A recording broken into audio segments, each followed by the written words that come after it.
Hi everyone. It's been a while since I shot a video just for YouTube to say hi. In the last several months, a lot has changed. I've been mostly focused on my family and my executive coaching clients, as well as my bespoke client work. So I've not been posting a lot of public videos. In fact, many of the videos that I shoot these days go straight into my Elevate coaching and mentoring circle. Today is special for a couple of reasons. Number one, today is Africa Union Day, and it's not getting a lot of pomp and pageantry. And in fact, I can understand why. When we think about what the reports are saying, it's estimated that by 2030, literally in 4 years, the way the trends are looking, one out of every three poor person in the world will be African. When we look at West Africa, we see a weakening of our regional bodies. We see that, the likes of Niger, Mali, Burkina Faso have left ECOWAS, the economic community. When we look at tensions, the xenophobic attacks from South Africa on Ghanaians, which has necessitated our government having to evacuate Ghanaians from South Africa. When you look at the hyperinflation caused by the ongoing war in Iran and just all of the things, I think there's a lot of distraction and not a lot that a lot of people feel comfortable celebrating in terms of African unity. However, I feel hopeful. I still feel hopeful because the work that I do puts me right front and center with people, young and old, who care deeply and still haven't lost hope that this continent has yet to see its best days. I say this as the mother of three children, married to an African man with three African babies, one of whom has special needs. And, his needs are so pressing that many of our own facilities here in Ghana cannot accommodate him. So we've had to look for help elsewhere. I speak as a African mother of an African daughter who will be growing into adulthood this year. She enters her teen years and will begin to perhaps have the rude awakening that every young person, especially young woman, grows up with here in this part of the world, to a growing sense of disparity between her personal ambitions for herself and what society tells her that she can accomplish. I think about my third child, our 5-year-old, and what kind of world he is growing up in, and how these changes in technology are rewiring what parenting looks like, what childhood looks like. And I feel that even as a multicultural African Ghanaian with strong American influences, that, this is a time that is volatile, uncertain, chaotic, and, there's a lot of ambiguity in the world.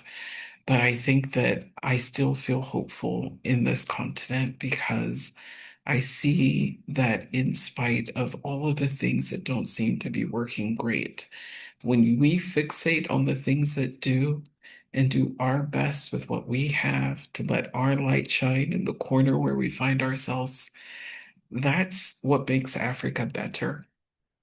When I was 19 years old and at university, I remember writing the statement that I want to repeat right now, that if we each became better Africans, then we would have a better Africa. I still believe that if you shrink down the impact you want to have in the world to its minutest form, then that will keep you hopeful. And that's helping me stay hopeful in spite of all the challenges, that I will keep doing what I can with what I have, where I am, to contribute and let my light shine. So I hope that encourages you.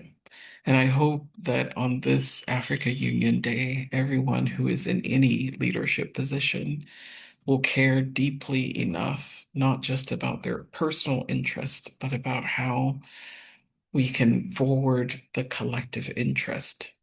We spend a lot of time and energy thinking about the treasure that is underneath the ground, the gold, the bauxite, the mineral wealth, the rare earth minerals, all of the good stuff that has made us attractive to other nations.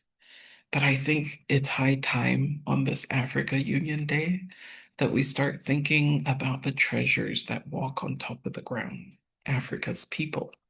It's young people, it's old people, people of all shapes and sizes, backgrounds, religions. And if we could get more interested in how do we unlock the potential in people, I think it'd make a world of difference. I was in Abuja a few weeks ago and had the opportunity to meet with um, someone from the ECOWAS Commission. And I said to them that I feel strongly and deeply that it's high time that we really focus on human development and how do we create an architecture of support for anyone growing up in this Africa to be supported, to think critically, to engage constructively, and to create, how do we create an environment where our young people don't want to risk their lives in the desert to go live in someone else's land? That's what I think about a lot. And I think the secret really lies with what we do with our human capital. So I'm doing what I can in my small corner. I've had the great honor of coaching and mentoring so many people over the past years, undergirding them in their unfolding leadership journeys. And I will continue to do that for as long as God gives me opportunity. But I encourage you as we think about Africa unity and this celebration of Africa Union Day to do what you can where you are, which in some cases means take care of you. I was on a podcast a few weeks ago, and many of you who are following me now came to me because of that podcast. But I believe it with all my heart that it's time to start taking care of every aspect of us, not just our physical body and our minds, but our spirit and our soul. And if you haven't seen it yet, I encourage you to watch my podcast with Femi Lazarus. And I think it's entitled The Cheat Code to Work-Life Balance. And I hope you enjoy watching that. But this is me checking in to say I still am committed to this continent, to its future. And no matter how bad it looks, there's still hope. And I think deep down, my hope lies in the fact that I've seen firsthand that it just takes small groups of committed people moving consistently towards a goal to make a world of change. So I want to encourage those of you that are losing hope and talking about just the bad and everything that's going wrong to be more intentional about highlighting what's right and beginning to be the change that you hope to see. So happy Africa Union Day. I love you all, and I thank you for journeying with me.